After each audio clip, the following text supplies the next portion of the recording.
So what's up mga kambay, so dito tayo ngayon sa may DP mine. So dito tayo ngayon sa ginagawa naming view deck, pero hindi pa siya tapos. So mga kambay, pasyaran ng mga rider. Yan. So bali tayo gumawa ng railings na mga kambay. So ginawa natin yung design noon. Yan, bali ito yung view deck mga kambay. So tara, samahan nyo ako, papakita natin to. So bali wala pa ito noon mga kambay, itong railings na. Bali ito pa lang yung ginagawa no. Yung wala pang relays ng kambay bago buhusan. Yan.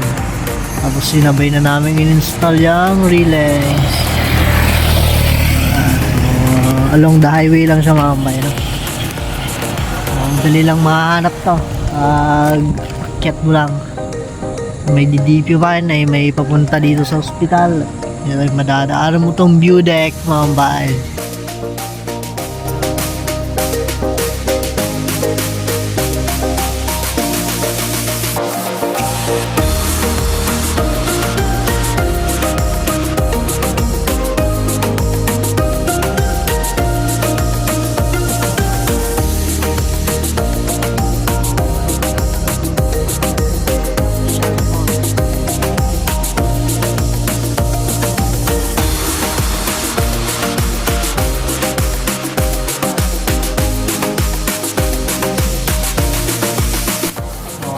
Shara Gold mga kambay sa baba niyan. Yan yung Shara Gold. May process plant sa taas. Napakaganda dito sa may view deck na ginagawa namin. Dito sa tuktok tayo hospital na daw. Baba. Deep yung mga kambay. Ito yung mga view dito mga kambay. Puro kabundukan. Yan. Wala kang ibang makikita kundi puro bundok. Sa loob ng Siana, doon nagda-dumping yung mga malalaking dump truck. Yun, din o. Tapos doon yung process plant mga kambay sa taas nya. Yun yung process plant. Yung process plant nila mga kambay. So bali nag-induction tayo dati dyan sa loob.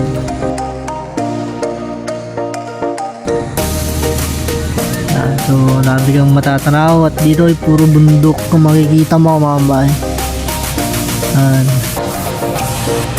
Puro bundok.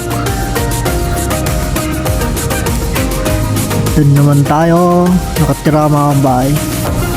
Bali yan yung sentro nya. Yan. Sa inyong Oceana Gold.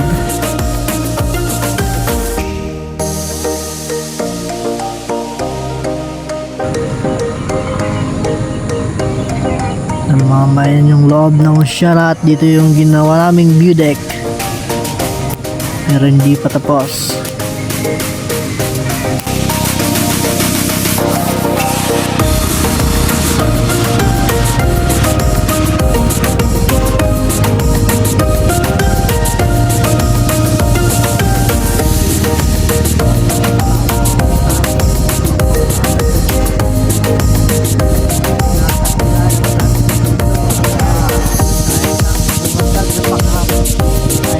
Pumunta sa pinakataas-taasan ay puro kabundukan lang yung makikita. Nakakamakikita ng malayo, puro kabundukan mga kambay. Maulan dyan sa kabilang bundok mga kambay. So puro dito na yung pinakataas na bundok mga kambay, pero kapaligiran puro kabundukan pre. Wala kang makikita ng patag. Yan, puro kabundukan ang yung makikita. At dito sa ibabaw ng bundok ay pinatag. Tibay, galing talaga. At ito yung kanilang barangay hall mga kambay. Napakalawak sa loob nyan. Ang ganda ng mga upuan tsaka mga